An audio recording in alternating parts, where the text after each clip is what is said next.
Oi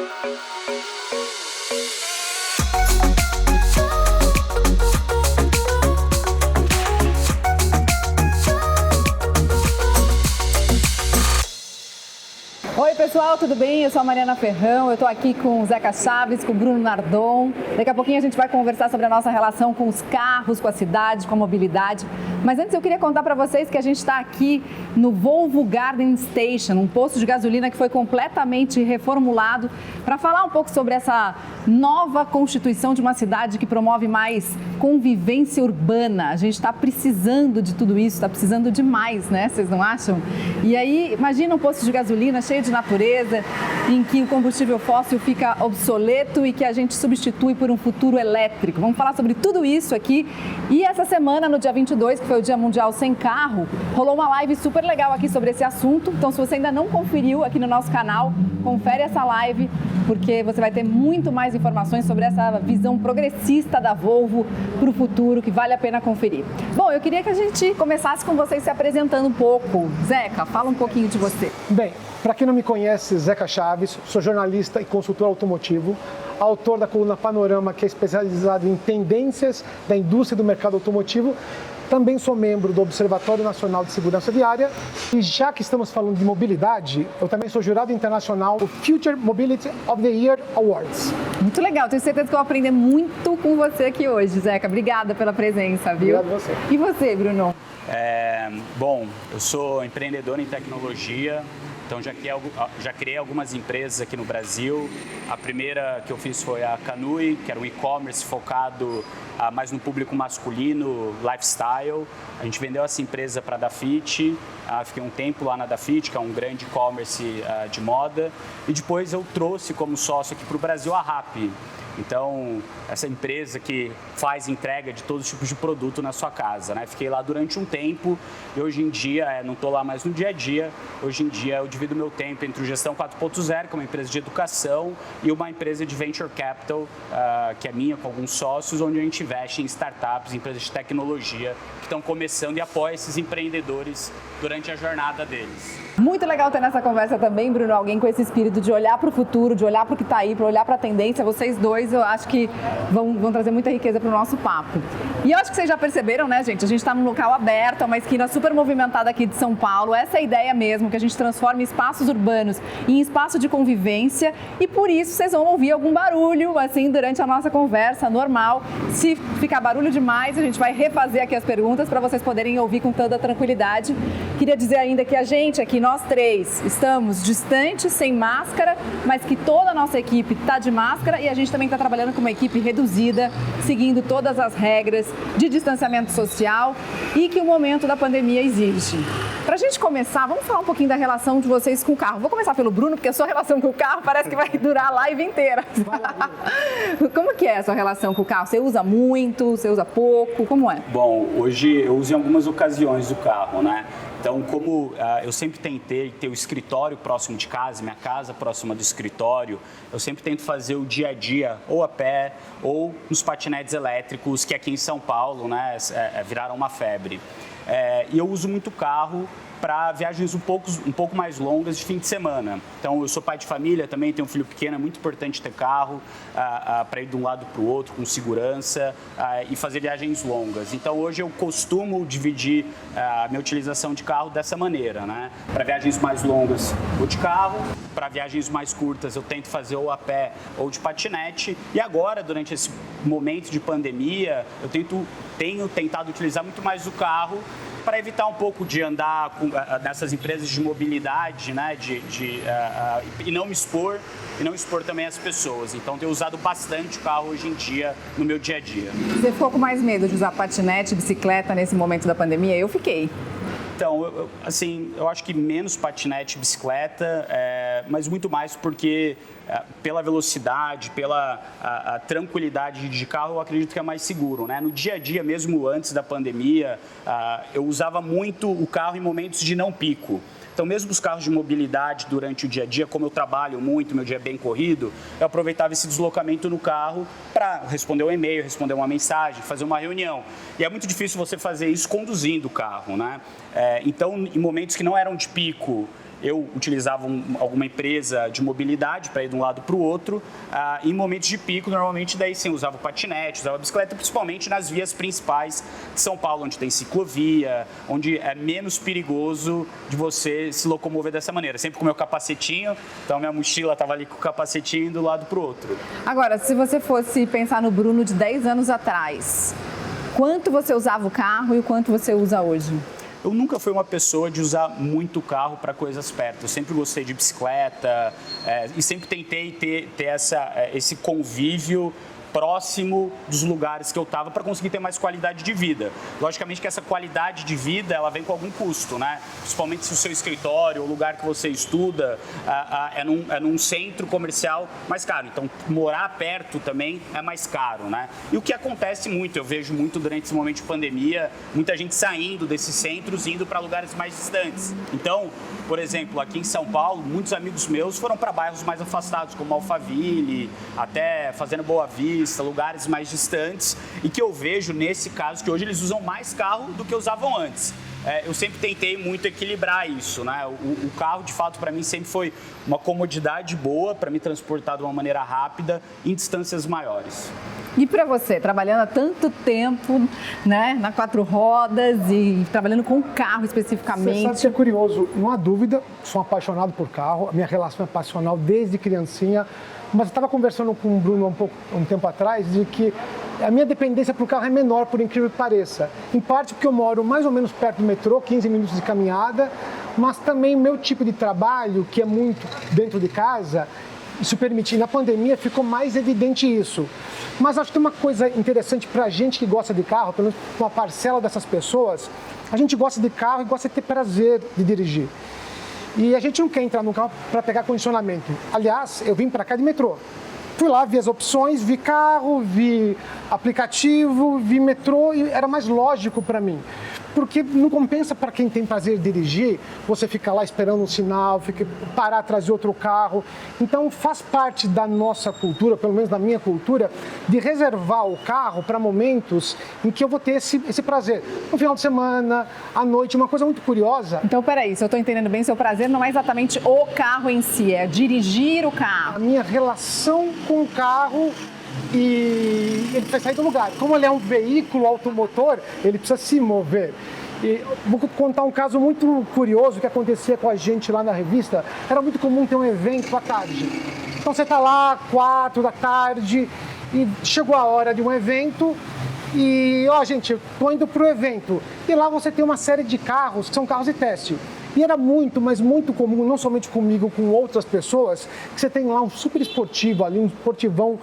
E você olha, 17 horas, vai estar condicionamento, vou demorar para chegar, e a redação era perto do metrô. Então, várias vezes a gente deixou o carrão ali e foi de metrô para o evento e voltou. Por quê? Porque era mais racional, porque há uma outra característica também curiosa quando você envolve grandes carros, pelo menos aqui no Brasil, em que você tem ruas que você não consegue passar com carros muito baixos. Então você pega uma valeta, você pega... Isso assim, mesmo na região nobre. Então nesse momento, o que deveria ser um momento de satisfação, de você sentir a máquina que nós temos, você começa a ficar preocupado em, ai meu Deus, eu vou passar nessa lombada, eu não vou conseguir... Já aconteceu pelo menos umas 3, 4 vezes de eu deixar de levar um carro muito bacana para casa, porque ele não passava na minha garagem do prédio. Eu precisava rodar com ele por aí, deixava ali na redação e voltava para casa com o meu carro. Não, realmente essa experiência de dirigir em São Paulo é uma aventura, né?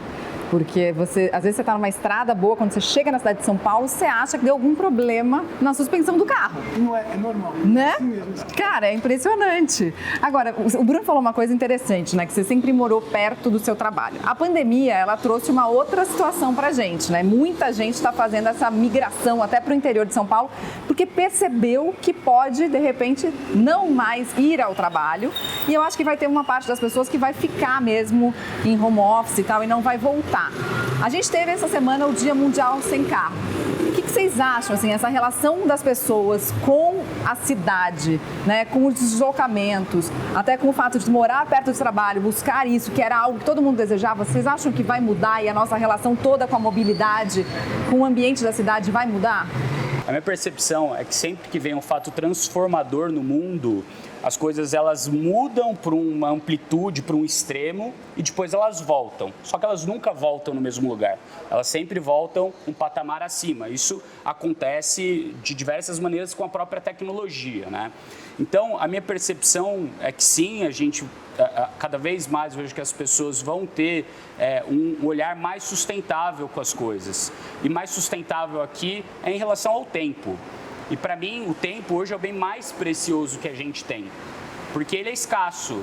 Esse tempo que a gente vai estar conversando aqui não vai voltar atrás. Ele passou, acabou. Todo o resto vai e volta. Por exemplo, dinheiro. Você pode ganhar, você pode perder, você consegue recuperar isso, mas o tempo é algo escasso. E as pessoas, eu vejo que essa pandemia trouxe essa redescoberta nas pessoas de que elas são pessoas. Tinha muita gente que estava ligado no automático como um robô. Estou ali no automático, no robô, seguindo minha vida, e agora as pessoas falam, opa, eu consigo ficar mais tempo com a minha família que eu não ficava, olha o tempo de qualidade que eu tenho. Nossa, essa 1 hora, 2 horas que eu me locomovia de um lado para o outro, agora eu ganhei isso. O que eu faço com tanto tempo, né? Então eu percebo e acredito sim que vai ter uma mudança, mas como tudo na vida, foi um choque. Esse choque levou a gente para o extremo. Esse extremo vai voltar. Vai voltar como era antes? Acredito que não. Mas vai voltar muito melhor do que era antes, né? Mas talvez não como é hoje. Tem coisas, por exemplo, no meu dia a dia de relação, antes de vir para cá eu estava num almoço, cara, com pessoas sensacionais. Tem algumas coisas, algumas nuances de você estar junto, ter esse contato que você não consegue fazer de casa, não consegue fazer via videoconferência e até mesmo em equipe, né?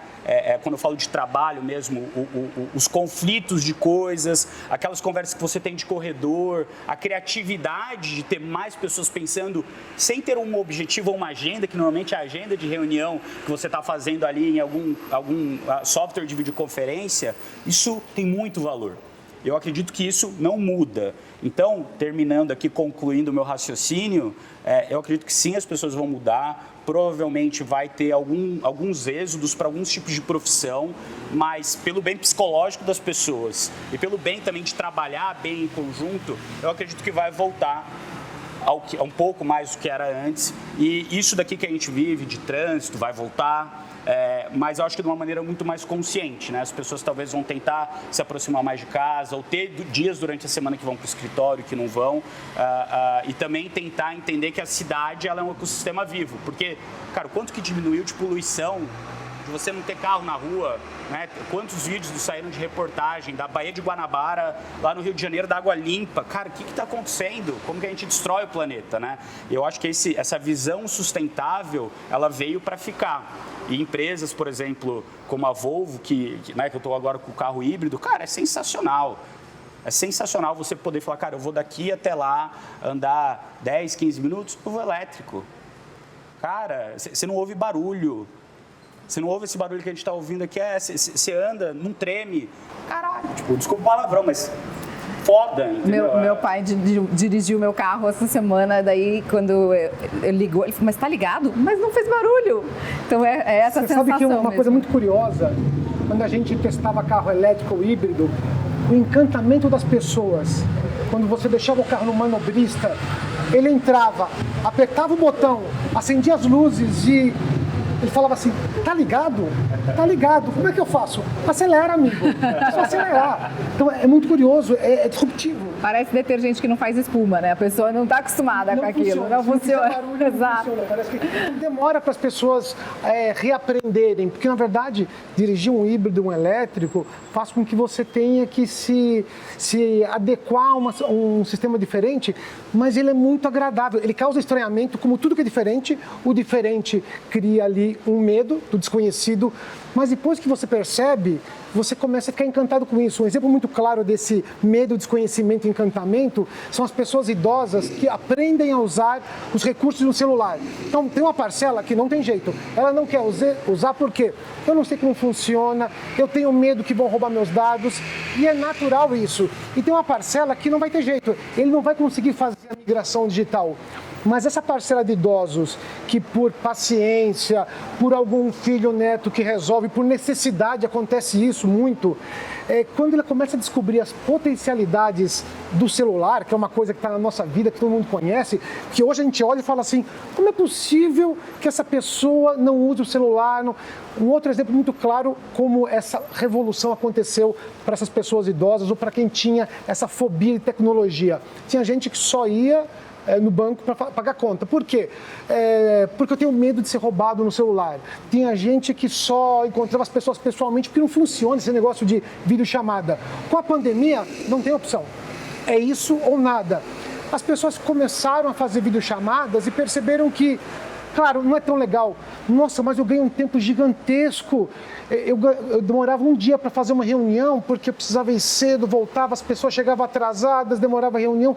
Hoje eu gasto 2 horas e volto. E para as pessoas que tinham medo do banco, elas começaram a usar no banco e falaram, meu Deus do céu, eu não sabia que é tão fácil. Então, esse desconhecimento faz com que as pessoas percam a oportunidade. E com carro elétrico e híbrido é a mesma coisa. Tem um certo medo e é natural, por quê? Porque eu conheço o meu carro que eu conheço, que eu adoro. Eu não vou querer conhecer esse negócio que eu tenho que botar na tomada, eu não sei como faz, como libera. Então é um aprendizado, mas acho que é função nossa começar a mostrar esse caminho. E eu acho que é meio natural, acho que não vai ter muito como a gente evitar isso. Você está falando sobre se as pessoas estão mudando. Se as pessoas vão mudar, vou dizer uma coisa antes. As pessoas já estão mudando quando se fala em mobilidade. Se você for voltar 5 anos atrás, ou você usava táxi ou carro, transporte público, vieram os motoristas de aplicativo e mudou tudo. Tem uma parte, eu concordo com você, né, Zeca, que tem uma parte que a tecnologia traz, uma mudança que vai avançando, que é o que vocês estão falando, e que não volta mais para o mesmo patamar. Mas tem uma parte que só a consciência traz, né? Que acho que não é a tecnologia, é o uso consciente da tecnologia e a própria consciência para trazer uma visão sobre essa mudança que a gente está vivendo global, que daí não tem a ver só com mobilidade, mas tem a ver com comunidade, tem a ver com sociedade, tem a ver com sustentabilidade, tem a ver com meio ambiente. Então, eu queria conversar um pouco com vocês sobre a cidade de São Paulo. Ela já está vendo faz um tempo algumas mudanças de uso, né? A gente tem exemplos clássicos, que se tornaram clássicos, né? A Paulista fechada, a Sumaré fechada nos finais de semana, o Minhocão fechado. Vocês usam isso? O que vocês acham? Vocês acham que isso vai ser ampliado? O que vocês podem falar sobre isso? O Zeca primeiro? Tá bom. Vamos dar um exemplo simples do que eu vi na semana passada. Começou um projeto aqui em São Paulo, no centro de São Paulo, que é o Ocupa Rua. Um projeto com uma jornalista, estava andando lá em Paris, agora no período de pandemia, e percebeu que os restaurantes estavam colocando mesas na calçada, já não cabia mais, começaram a botar mesas nas ruas. Então, ocupava espaço de rua para botar mesa.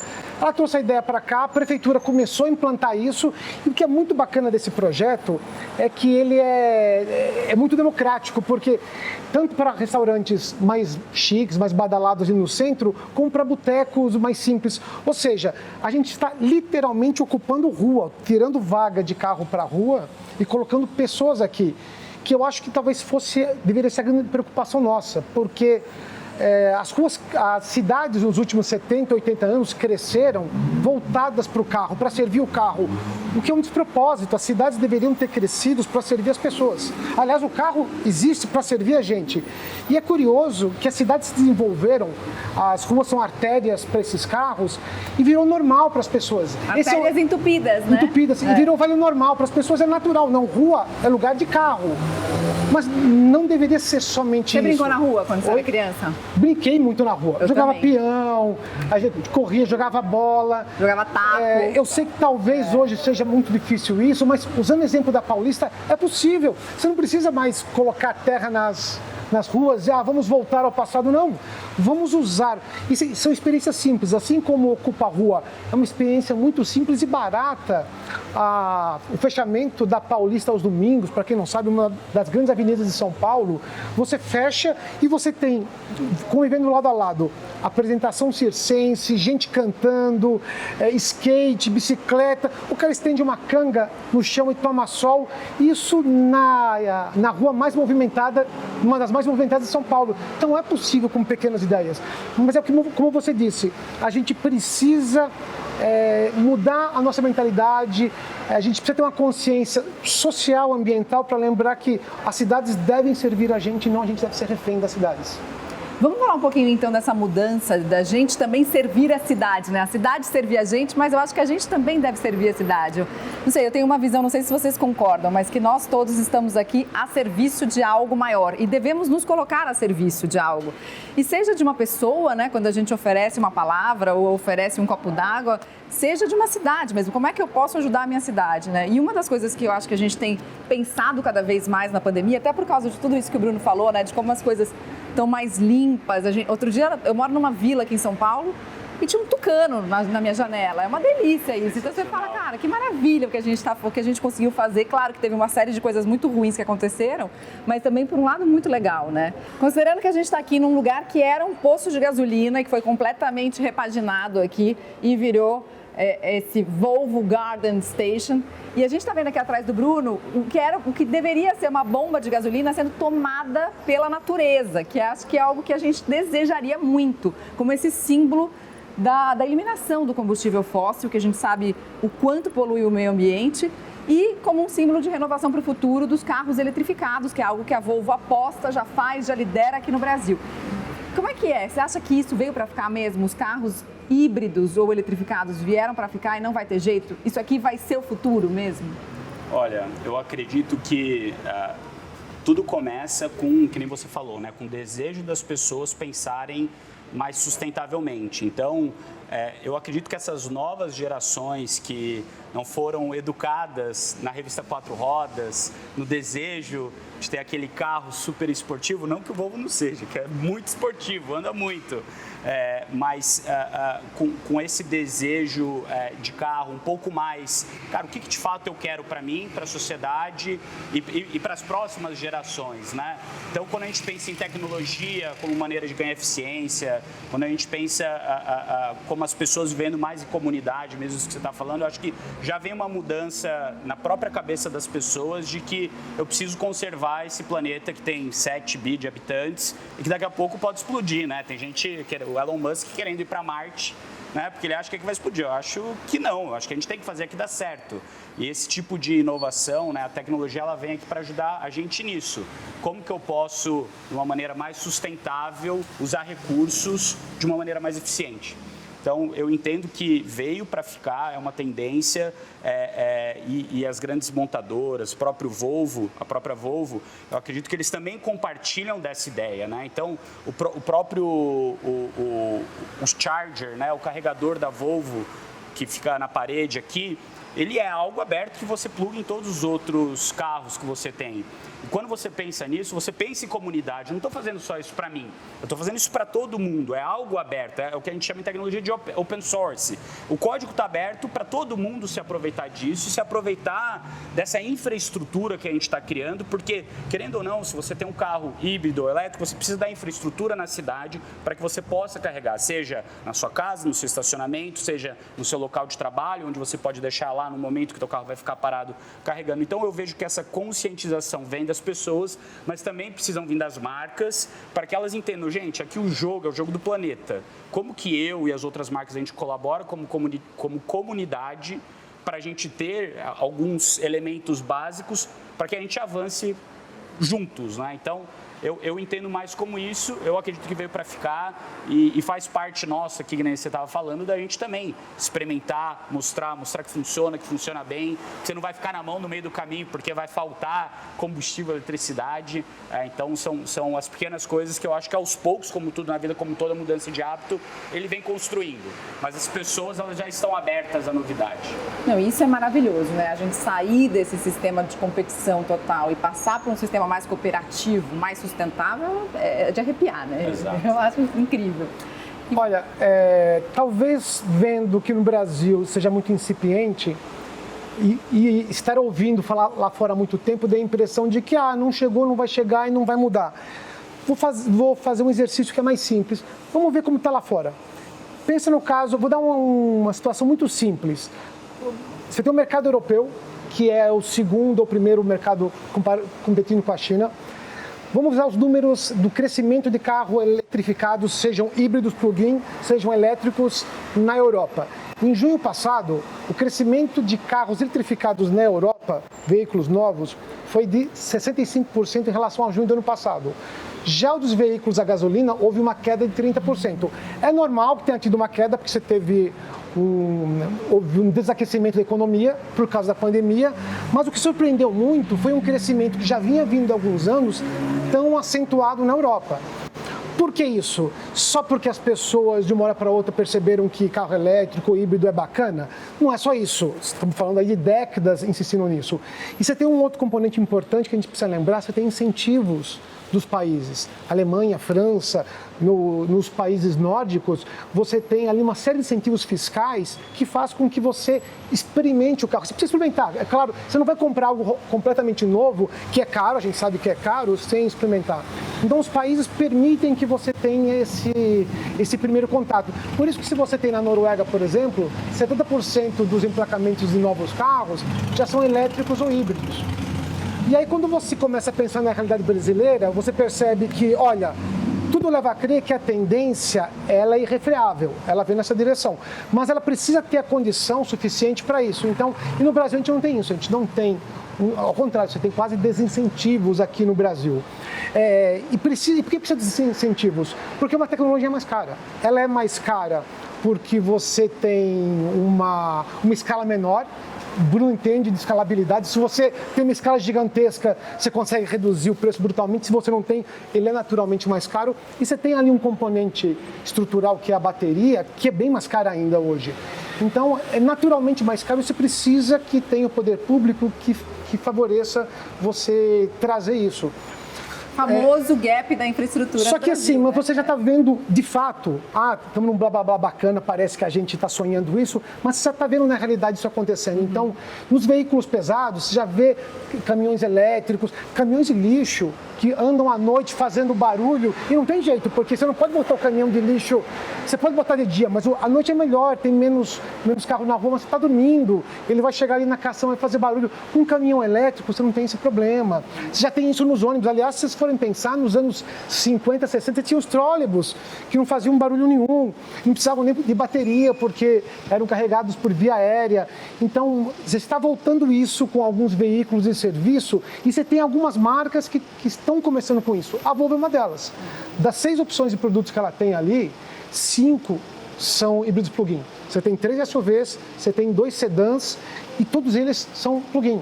Não tem nenhuma montadora que chegue perto da Volvo em oferta de plug-in. Então, assim, já é realidade. Por quê? Porque a Volvo acredita no Brasil? Pode ser, mas na verdade é o que você falou, é uma questão de mentalidade, uma questão de propósito. Lá na Europa, a Volvo estabeleceu que até 2025, ou seja, em apenas 5 anos, ela quer ter 50% das suas vendas em híbridos plug-in e 50% das vendas em elétricos. Por isso que vai chegar aqui no Brasil ano que vem o XC40 elétrico. Então, faz parte de um processo e quem chega toma pedrada, apanha. Tem que desbravar o caminho, né? Mas a vantagem é que quem chega primeiro geralmente pega um mar aberto. Agora, você falou dessa história de experimentar. E tem muita gente que tem preconceito com o híbrido, achando que o híbrido não tem potência, que o carro não vai andar. Me conta um pouco da sua experiência com isso. Ao contrário, eu piso no acelerador e vai que nem um foguete. Assim, eu acredito que o motor elétrico, e daí me corrija se eu estiver errado, porque você é quem sabe mais sobre isso, Zeca. Mas é uma percepção que ele acelera muito mais rápido. A saída dele, o arranque dele é muito mais rápido, porque a velocidade de resposta é mais rápido que o motor a gasolina. Logicamente, se você for comparar talvez um super mega esportivo, e daí nem sei, mas a maioria dos carros bons, de qualidade alta, ele assim, eu adoro. Eu gosto muito e já falei aqui para a turma para a gente continuar sendo parceiro para sempre. Eu experimentei, eu recebi o carro na semana passada, então eu dirigi muito pouco até agora. Tô adorando, mas eu também senti isso, que ele arranca muito rápido, tem muita potência, mas que não é um carro que te faz ter vontade de dirigir rápido. Porque eu sou uma pessoa que gosta de dirigir rápido, mas eu tive uma vontade de dirigir de maneira segura, porque eu acho que é um carro que te chama para a segurança. Ele me fez dirigir mais lentamente do que eu dirijo normalmente. É curioso porque as pessoas acabam confundindo muito híbrido elétrico Então, a resistência que ela tem do elétrico, ela joga para o híbrido. Só que o que é curioso, o híbrido, na verdade, ele tem ali os dois componentes. A vantagem do motor convencional com o motor elétrico. Então, você não precisa ter esse medo. Porque tudo que você tem no seu carro a combustão, você vai ter no híbrido também. Só que você vai ter a mais. E, falando de potência, pensa bem. O que é um híbrido? É um carro em que tem dois sistemas de motorização. Você tem um motor a combustão, que é alimentado por um tanque de ou gasolina ou etanol, e junto ele tem um motor elétrico alimentado por uma bateria. Então, se você está falando de potência, você tem os dois trabalhando em conjunto. Então, você tem uma entrega de torque brutal, em que você até que tem que tirar o pé. Quantas vezes você deve ter, você está lá um pouco distraído, abriu o sinal, você acelerou, ele canta pneu, assim, você fala, não cantava com o meu outro carro, e esse canta por quê? Porque você tem uma entrega muito grande de torque por conta do motor elétrico. E se você acelerar demais, ele traz o motor a combustão junto. Então, assim, não é problema de potência no carro. E vantagem de orçamento financeira? Você já sentiu economia mesmo, de grana? Assim, eu percebo que, como eu ando com híbrido e eu sempre tento carregar a bateria do carro lá em casa, eu rodo, sei lá, uns 40 quilômetros a mais com elétrico só, né? Então, se eu colocar lá no modo totalmente econômico, elétrico, ele anda até 40 km. E a maioria das rotas que eu faço aqui em São Paulo são menos do que isso. Então, acabo indo e voltando elétrico, que acaba economizando muito, porque 40 vai dar, sei lá, R$5 de eletricidade ou menos para eu abastecer a bateria dele. Então, isso é uma coisa. Também quando eu estou na estrada, né, que você não vai todo o caminho só com elétrico, né, porque ele não tem ainda autonomia para fazer isso, pois eu vejo que, sei lá, 10, 15, 20%, eu não parei ainda para fazer a conta. Mas eu gosto mais de andar com elétrico mesmo por estilo de percurso, né, estilo de pilotagem. Falando de vantagens, já testei muito carro elétrico, a gente fez muitas contas. Então, vou falar de 3 vantagens rápidas. Uma delas, é que as pessoas não gostam de assumir, mas é verdade, é economia. Então, quando você fala em custo de rodagem, estão falando aí de redução de custo de 60% a 80%, comparado com gasolina. Depende do modelo do carro, depende se é uso urbano ou não. Então, de 60% a 80% de economia no bolso. Outra vantagem que você tem é quando você fala em silêncio. As pessoas esquecem isso. Você tem uma condição muito mais relaxada por conta disso. E quando você está falando de autonomia, você falou de estrada, e tem aí uma questão que as pessoas às vezes confundem. Quando você tem um híbrido, você não perde a autonomia. Porque num híbrido, falando nos carros da Volvo, você tem uma autonomia de 42 a 47 km só no modo elétrico. Se você for pensar que o uso do brasileiro médio em deslocamento de trabalho é em torno de 39, 40 km por dia, você consegue ir até o seu trabalho e voltar só no modo elétrico. Isso se você não abastecer lá. Se você vai trabalhar, às vezes você tem um ponto de recarga, então você pode ir, voltar, abastece em casa e tem a bateria completa. Aí você vai me dizer, mas se a sua mulher e seu marido falar assim, passa na farmácia, desvia da rota, você vai ficar sem nada? Não. Com o híbrido, quando acabar a bateria elétrica, ele entra no motor a combustão, tem todo o tanque disponível à vontade e a vida segue. Não corre esse risco, né? Tem também uma questão que eu acho importante dizer, que tem uma certa falácia de que o carro elétrico, ele não polui, não há dúvida, estou dirigindo, não emite 1 grama de fumaça. Por outro lado, na hora que você vai recarregar, dependendo do país, você está produzindo uma série de poluentes que são termoelétricas. Não é bem assim. Isso é um mito que as pessoas... Então, falando de Brasil, primeiro, você tem 73% da matriz de produção de energia elétrica é hidrelétrica. Se você for juntar fontes renováveis, você chega... 75%, perdão. E a fontes renováveis chega a 83%. Então, para o Brasil, essa desculpa já não cola. Então, a produção de energia... E mesmo nos países europeus em que você tem termoelétricas, você tem 2 vantagens, mesmo que a produção seja por combustível fóssil. Primeiro, quando você não tem carro poluindo nos centros urbanos, primeiro, você reduz concentração no lugar que naturalmente você tem mais poluição. E segundo, você livra uma série de pessoas, onde existe mais gente, você livra essas pessoas de respirar um ar poluído. Você leva isso para lugares mais vazios. E lembrando que essas termoelétricas, elas têm sistemas de filtragem.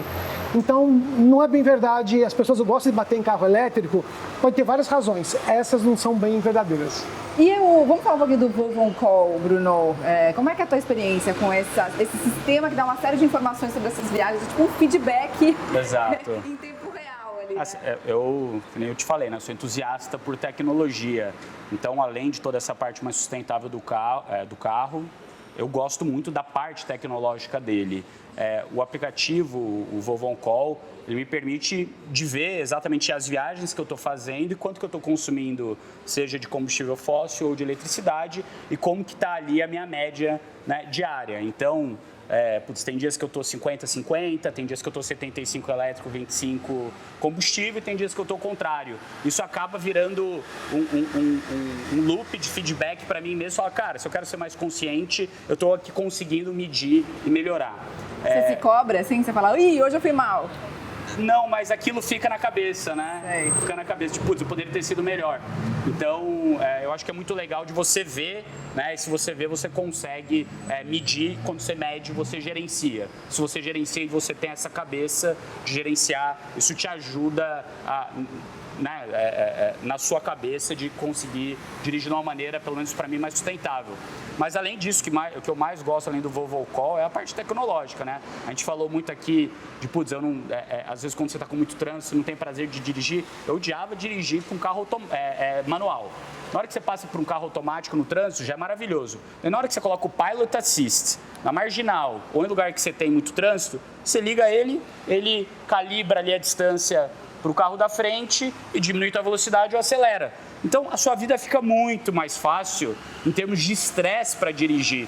E para mim, assim, eu sou um cara que gosta de dirigir, mas eu gosto muito mais de ter conforto na hora que eu estou dirigindo. E para mim isso, todas essas funcionalidades de Pilot Assist, de manter a distância do carro para frente, de te ajudar nas curvas, e até toda a parte tecnológica de eu poder plugar meu iPhone no carro e refletir o Waze lá e não precisar colocar o Waze aqui, eu acho até mais seguro. Porque eu vejo uma tela grande, vai me direcionando para onde está indo e, putz, é maravilhoso. Então, eu gosto muito de tecnologia e eu vejo que esse tipo de tecnologia que tem no S60 que eu estou hoje, talvez nas outras linhas também, cara, é maravilhoso. Assim, é um negócio que não dá para voltar. É que nem uma vez que você usou o smartphone, você vai usar um celular analógico, você não consegue, mas não vai. E é um treino, você que é líder, né? É um treino de delegar também, né? Porque você entrega pro carro, o carro faz para você. Mas eu não tenho esse problema, né? Eu acredito que o bom líder é aquele que se torna dispensável para as coisas que ele faz. Então, você trouxe pessoas boas, colocou processos bons, colocou sistemas para automatizar esses processos, colocou um sucessor numa vida de empresa, de gestor, você pode parar e pensar no futuro da empresa. Eu vejo que o carro é a mesma coisa, né? No começo era você dirigindo, daí você criou um processo talvez para ficar mais automático. Agora você colocou um sistema para te ajudar a dirigir, para você ficar mais confortável. E daqui a pouco, né, tenho certeza que a Volvo vai ser pioneira, você vai delegar para o carro, dirige para mim, que você vai dirigir de uma maneira muito mais segura. Os algoritmos do carro, né, todos os sinalizadores do carro vão dirigir para você, fazendo com que simplesmente você possa sentar e curtir a viagem com a tua família, com teus amigos trocando, trabalhando ou ouvindo som, que, by the way, é muito bom. Muito bom, muito bom. Agora, pegando esse Dia Mundial Sem Carro ainda que a gente passou essa semana, queria que vocês fizessem uma reflexão final, assim, sobre o que vocês acham que realmente vai acontecer daqui para frente, e o que precisava, de uma vez por todas, entrar na cabeça das pessoas para não sair mais, assim, para a gente, de fato, mudar a nossa relação com a cidade, com o meio ambiente. Sabe uma coisa importante? Acho que o primeiro passo acho importante a gente não demonizar o carro, transformar em vilão, até porque ele só faz o que a gente manda. As ruas só cresceram porque a gente decidiu isso. A gente precisa botar na cabeça que ele é um modal importante dentro de uma estrutura de mobilidade e você precisa encaixar isso, tem que fazer um uso mais racional, como eu fiz vindo para cá, por exemplo. Olha, eu não preciso usar carro, posso usar, mas não preciso. Eu preciso usar o que é melhor para mim, para a sociedade. E é muito importante também que a gente ocupe a cidade em que ela reverta para a gente. A gente precisa lembrar que, olha, as cidades elas cresceram para carro, mas não precisam, elas podem voltar para a gente. E vou terminar lembrando um caso muito interessante que acontece, vocês devem ter passado por isso antes. Quando algum amigo vai viajar, vai Paris, Nova York, Londres, ele vai lá e volta encantado que ele não usou táxi, não usou ônibus, fez tudo a pé. Então, ele foi no ponto turístico de metrô, porque tem uma estação do lado, ele foi no ponto turístico, ele foi no restaurante que ele queria de metrô, o hotel ficava do lado do metrô. E ele acha isso muito primeiro mundo e volta falando como isso é maravilhoso. Mas quando ele volta para São Paulo, para o Rio de Janeiro, ele reclama quando querem fechar o Minhocão. Pera, eu vou passar por onde? Ele reclama quando tiram uma vaga para o Ocupa Rua para botar um barzinho. Pô, vou parar meu carro no centro onde? Ele reclama quando tem menos zona azul. E talvez, o que seja mais absurdo, ele reclama quando se faz ciclovia, que ocupa pouco espaço, ele não inviabiliza a via, ele promove uma nova maneira de mobilidade que é mais saudável, que, aliás, quando ele foi lá na Europa, ele viu isso e ficou encantado. Ai, não tem bicicleta em São Paulo. Então, o que eu acho que a gente precisa fazer, a gente precisa perceber se a gente vai querer ter um nível de qualidade de vida e um nível de mobilidade de primeiro mundo só no primeiro mundo, ou se a gente quer ter isso no Brasil. Eu acho que no Brasil é mais importante. É uma ótima reflexão, né? É uma reflexão para se fazer mesmo. Fala, Bruno, e você? Nossa, depois dessa reflexão, é até difícil fazer uma, né? A minha percepção é que a tecnologia, ela veio para ficar e para tornar nós, seres humanos, liberar o nosso tempo como ser humano para que a gente possa aproveitar ele da melhor maneira. E eu vejo que, assim, no futuro, falando um pouco mais de futurologia, os carros vão continuar aqui, que é isso que você falou, ele é um modal importante para a gente. O que a gente tem que entender é como que a gente quer viver o carro no futuro. E eu acho que eu quero viver o carro no futuro onde ele seja sustentável, onde ele seja seguro, onde ele consiga assumir coisas que eu não gostaria de fazer no dia a dia, para que eu tenha mais tempo para aproveitar o resto, seja para ler, seja para qualquer outra coisa. E quando você pensa nisso, você pensa no modal metrô, no modal ônibus, eles já fazem isso de certa forma, né? Só que ele não te leva ponta a ponta mais rápido, de uma maneira eficiente. E o carro, ele tem essa flexibilidade de te levar do ponto A para o ponto B muito mais rápido, de maneira muito mais eficiente do que ter que passar por uma rota pré-dita, especialmente quando você tem filho pequeno, bagagem no carro, Exato. E tudo isso que a gente conhece bem, né? Exato. Então, a minha reflexão aqui é que a tecnologia veio para ficar e a gente tem que usar ela a nosso favor e apoiar as empresas que estão trazendo isso. Porque uma vez que você apoia a empresa que está trazendo essa tecnologia de uma maneira mais sustentável, ela vai ter mais combustível elétrico ou fóssil, né? Mas mais dinheiro para poder fazer esse círculo virtuoso acontecer. Então, essa é a minha reflexão. Apoiar as empresas que apoiam a inovação de uma maneira sustentável. Muito legal. E eu acho que a gente devia usar a cidade para ter mais momentos como esse mesmo, né? Que são momentos de vínculo, em que a gente consegue fazer reflexões bacanas, em que a gente consegue fazer trocas. A gente está sentindo muita falta disso na pandemia. Queria agradecer muito vocês pelos papos. Aprendi bastante, foi uma delícia. Obrigada pela participação de vocês, viu? Adorei também. Olha, gente, só para lembrar, o Volvo Garden Station está aqui na esquina da Arthur de Azevedo com a Matheus Grow, em Pinheiros, em São Paulo, até o dia 27, comemorando essa Semana Mundial Sem Carro e também fazendo essas reflexões importantes para o futuro, né? Como é que a gente quer a nossa cidade, como é que a gente quer pensar a nossa mobilidade, como é que a gente quer ter mais energia para cuidar de tudo isso. Então, o futuro é aqui. A gente se vê no canal, fica ligado aqui, porque tem muito mais coisa bacana em todas as redes sociais, tá bom? Até a próxima!